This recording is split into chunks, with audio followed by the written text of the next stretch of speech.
Hello everyone, I'm in northern Alabama, and since I've got a bit of a drive ahead, I figure I could take this opportunity to talk to you a little bit about some car stuff. I want to talk to you a little bit about safety for this video. When it comes down to safety, if any of you have ever been on a test drive with me, you'll know that a lot of the time I like to do handling tests and braking tests and stuff like that. And while that stuff is fun, it's not the main reason that I do it. You see, the thing is that if you're ever involved in a collision, you don't have an opportunity at the last split second to decide what you had bought and what you were in at the time of collision. I know Volkswagen's inside and out as it relates to safety and how they're built, and I'll tell you something, there's a big difference between the way some other manufacturers build their cars and the way Volkswagen builds their cars. Now, going back to the handling and stuff like that, the safety aspect of that is that a German car is designed to travel at very high speed. You have to think about the domestic market that all of these vehicles come from. So you've got American vehicles, and you've got Korean vehicles, you've got Japanese cars, and stuff like that. You know, those domestic markets don't have natural high-speed highways. You have to remember that the Autobahn is not marketing, it's very real. So there is a requirement for a lot of these cars to be able to comfortably do 180, 190, 200 kilometers an hour or much more.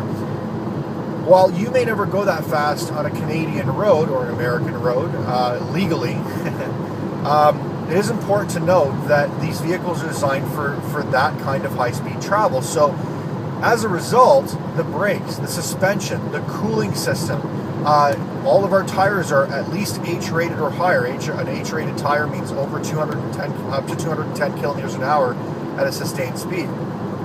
So if you think about it, if you're traveling at 120 kilometers per hour, which is about 75 miles an hour, would you rather be in a car that was designed for 75 miles an hour or 120 k an hour? Or would you rather be in a car that was designed for 200? Because I'll tell you something, a car that's designed for much higher speed travel is going to be far more competent at that avoidance and braking maneuver than a car that was designed to a point. So that's a lot of the reason that I do that braking and handling test on my test drive, is because most of the time, most people don't know what their car is actually capable of. And when the time comes for you to actually react in that manner, you need to know what your car is capable of and what it can do. I think a really good exercise for everybody, and I think it should be a requirement, but that's just me, I think that everybody should have to attend a car control school as part of their driver's license. This is so important because when you take a car control school, you understand vehicle dynamics better, and it changes the way that you drive on the road. So you can understand exactly what forces are inherent when you're braking, when you're steering, when you're going around a tight curve, and things like that. So that's the handling side of the safety thing, and I would call that active safety to a point. Now, in terms of passive safety, that's when we talk about crumple zones and we talk about seat belts and airbags and things like that. I know that Volkswagen builds the chassis and the bodies of the cars to be incredibly strong. They use a high degree of boron steel, which is a very strong metal in the most critical areas of the car, including C, B, and A pillars. That's the A pillar is the one by your windshield, the B pillar is the one when you check your blind spot, and the C pillar is the one in the rear. A wagon can have a D pillar, a delta pillar as well. But those are very, very strong because they have to be able to withstand serious forces if you're involved, especially in a side impact collision. There's not a lot of room for intrusion. So Volkswagen puts that steel in the car to make sure that there is as little deformation as possible without coming into the passenger compartment. So again, going back to the highlight of safety is that you want to make sure that you're in a car that can handle those kinds of forces, because you know, I hear a lot of the times people say, well, I'm not planning on being involved in an accident. Well, sorry, but I don't think many people are. And that's kind of a strange position to take, I think, because, you know, I don't remember anybody being in an accident saying, well, that was well planned. So think about that next time you're buying a car.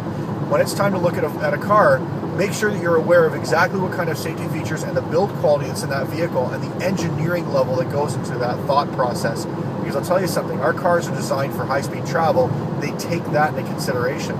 I remember watching a training video on the 2005 A6 when it was launched, and I remember that, the Audi A6 of course, and I remember that they had said that that car was designed to withstand a standing impact. So let's say it's parked on the side of the road, of 130 kilometers an hour if a car is to rear end it.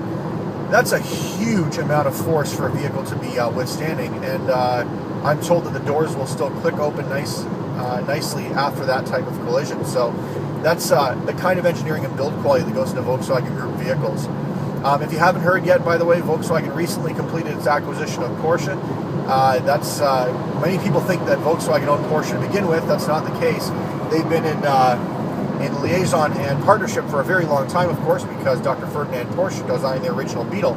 But in fact, they were only in collaboration. Only recently has Volkswagen integrated Porsche into the integrated automotive group. So now we've got a lot of brands in the group. That includes Volkswagen, Audi, Seat, Skoda, Porsche, Lamborghini, Bentley, and some other manufacturers like MAN, that's heavy equipment like trucks and things like that, Scania. I think MAN and Scania might be together now, I can't remember. And they own a couple of other companies anyway. So at any rate, thanks for listening. Wanted to share some more Alabama scenery with you, or some Alabama scenery with you, and talk your ear off a little bit about cars.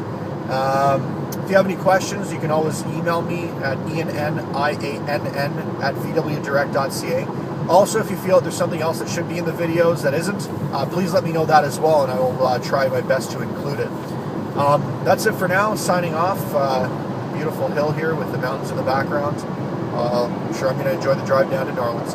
Have a great day. Bye-bye.